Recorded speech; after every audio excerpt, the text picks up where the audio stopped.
pues si sabes cómo entablar relaciones con la sociedad civil, etcétera, y tienes un conocimiento también técnico, pues 6 meses no es mucho tiempo, pero no me refiero a más tiempo para poder encajarlo. Entonces, ¿por qué el diseño se hace desde afuera? Sí, son procesos que las agencias bilaterales donantes tienen razón. Eso es completamente distinto, tienes razón, y eso habría que abordarlo también. Habría que abordar todo el proceso de diseño, estos consultores y cómo estos consultores modernizan. Sí, es un proceso de profesionalización, dice. Sí, bueno, seguro que tú lo sabes, sobre todo en Inglaterra, sobre todo ahora como estas elecciones, pero sí es verdad que se subcontratan muchas cosas. Sí, pero las implicaciones, hay que tener una participación a nivel local. En fin, hay que mancharse, hay que mojarse en el marco local, el marco político local. Estoy conforme. Bueno, y yo contigo también. Bueno, estamos todos de acuerdo. Bueno, lo que quiero decir es que lo que quiero decir es que no todo lo local aporte hacia la paz, sino que hay agencias, organismos locales que también han de incorporarse al proyecto de creación y construcción de paz. No podemos suponer que los locales, que las agencias o los organismos locales siempre van a cumplir con nuestros deseos. Y solamente van a interferir con nuestros diseños. Y con el tiempo siempre esperamos que funcione. Si no funciona, vaya, pues es porque estos organismos locales no se encajan, no se acomodan a nuestro diseño. Y estoy de acuerdo a lo que dices. Para que el proyecto sea exitoso. O sea, lo que no estoy diciendo es que todo lo local o lugareño sea bueno, pero si hay un proceso político, por ejemplo, el sistema de Sierra Leone, de los jefes, dice porque es difícil, nos explica por qué es difícil tener una participación local. Pero tiene que haber un proceso de mediación entre estos y el proceso de pacificación. Es complicado, pero hay que hacerlo, porque si no, las dinámicas locales de generación de paz tienen mucha más posibilidades de lo que pensamos, pero también también podemos interferir nosotros, por supuesto, con los deseos de todos los donantes. David Chandler cita el poder de todos estos donantes y constructores de paz. ¿Y qué pasa cuando llegan sobre el terreno? Parece como si desvanece de pronto. Y creo que esto es así, solo que realmente no desaparece. Sigue ahí, pero se modifica, se repolitiza en formas en que los donantes no les gusta o no quieren o sencillamente no lo quieren ver de esa manera. Así que sí, podemos abrir ese proceso un poco más y abrir un poco más de debate en torno a qué quiere decir esto, en lugar de decir, bueno, es que no hay capacidad, los lugares no son buenos, el poder local no es bueno, aristocracia, clases sociales. Todas estas cosas, sociedades no segmentadas, nos dan un montón de tópicos que nos echan encima. Y no olvidemos que muchos de los conflictos de los que estamos hablando son conflictos sobre soberanía, territorios, instalaciones, recursos de un Estado moderno. Entonces, creo que ser un poco más sinceros en este proceso. O sea, que no estoy diciendo que todo lo que sea local sea bueno, pero yo creo que no. Lo que quiero decir es que no puede ser, hay cosas buenas y cosas malas, pero no podemos tener paz si no las incorporamos al proceso. Tiene razón.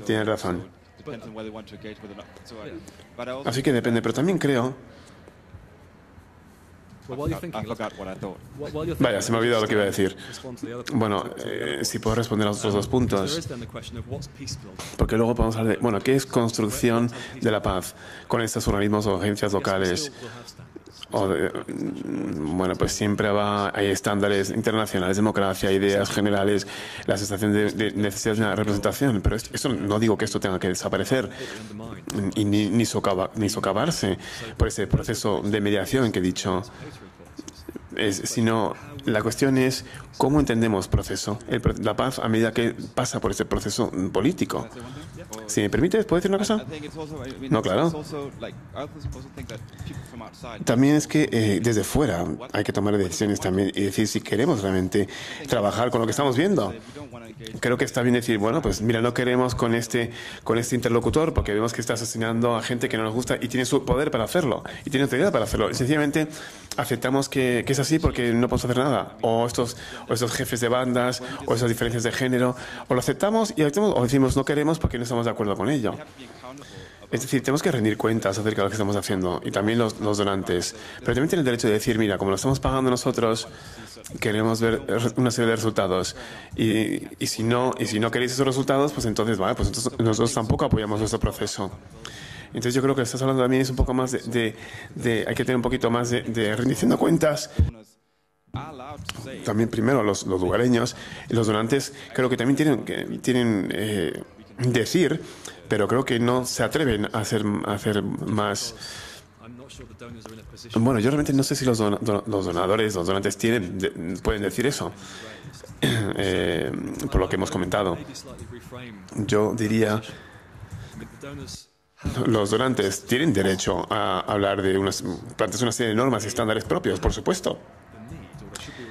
Y deberían exigírseles cómo se representan esos derechos dentro del contexto que estamos hablando y buscar una forma en que se pueda mediar su postura y tener unos representantes que entiendan ese proceso a nivel local dentro de ese contexto. Así que no me gustaría ver a un donante diga, mira, estas son las normas, estos son los procesos, eso es lo que hay. O lo coges o lo tomas. Si no te gusta, nos vamos. Creo que es demasiado pragmático. Pero hay personas que les gustaría poder hacer eso. Sí, por supuesto que hay que hallar un equilibrio en el proceso. Pero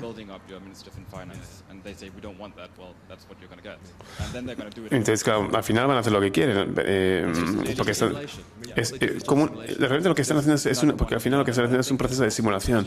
Bueno, es que también creo que esta institución la queremos es como, bueno, lo que quiero decir es que hay un proceso ideológico. La construcción de un Estado es un proceso ideológico y tenemos que decir, bueno, queremos participar, pero también queremos que nuestros derechos, nuestra cultura o nuestra forma de ver las cosas también se tenga en cuenta.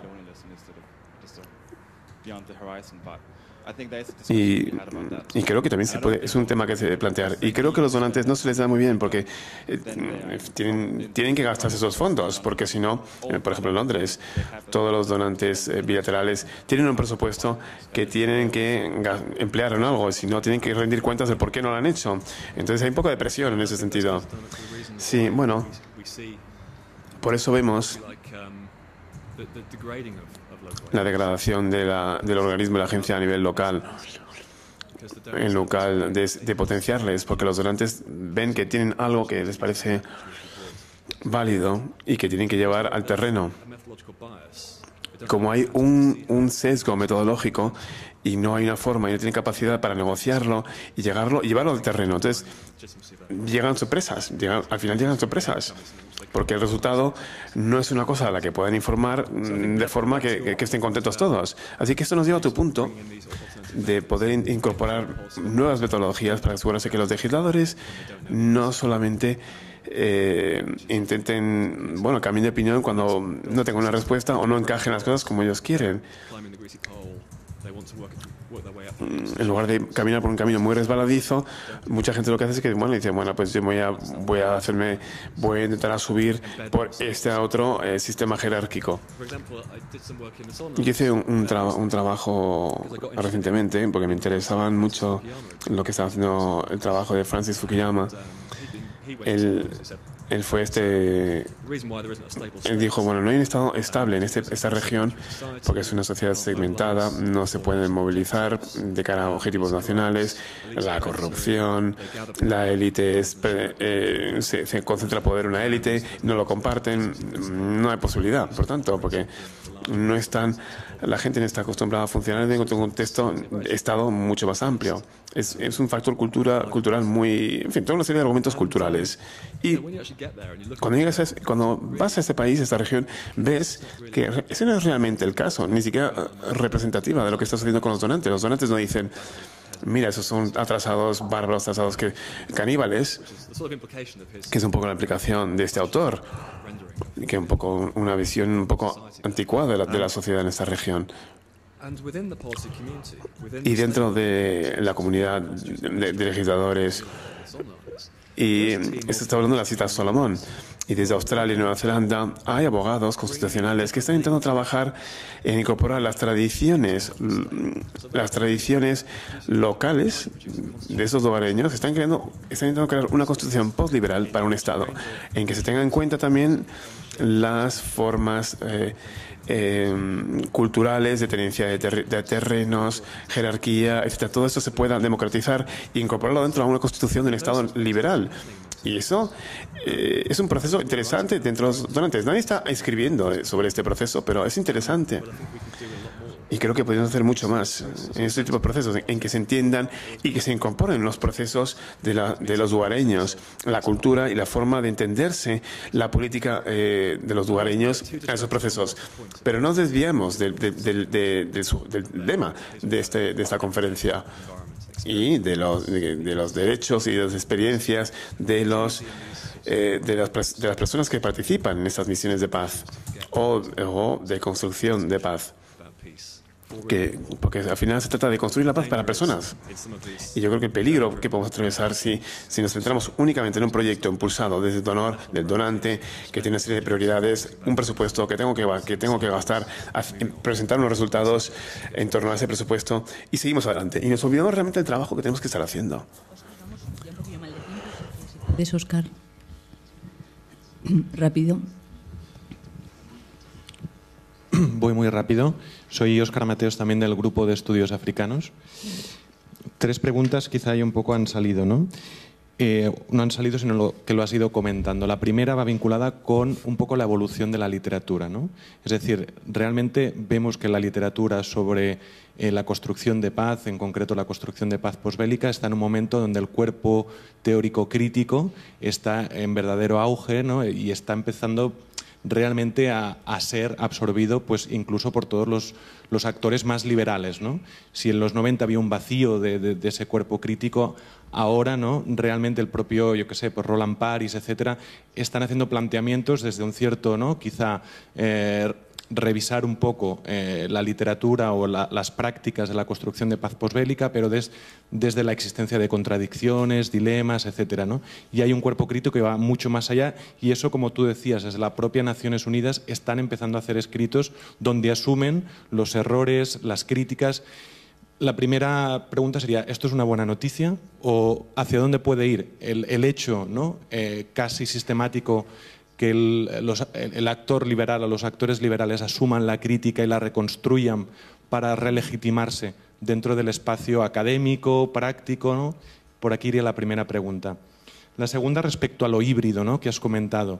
Y de alguna manera mi pregunta sería, conociendo un poco el caso de Sierra Leona también, si lo híbrido no existe desde un inicio, ¿no?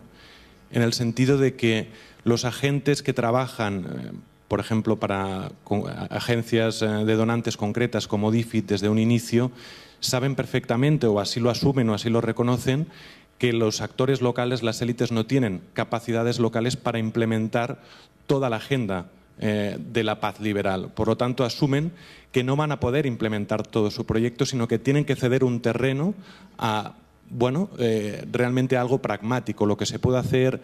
Y por lo tanto eso ya de por sí ya configura un espacio híbrido donde el donante desde el terreno renuncia a una parte de su agenda, pero tiene que devolver al menos algo al donante que está en Nueva York o en Londres para explicar o de alguna manera legitimar todo lo que se está haciendo. Pero desde el terreno, al menos desde mi trabajo de campo, esa idea de que todo lo que se hace ya es híbrido porque hay la conciencia o se asume que el ownership, la idea de apropiación, ya es un concepto retórico que legitima, pero que es inasumible por ninguna de las partes, ¿no? Y hay un contrato, hay una aceptación por parte de todas esas partes para acabar haciendo algo híbrido que sea una huida hacia adelante por parte de todos los actores implicados, las élites locales y el complejo de paz liberal. Y lo tercero iría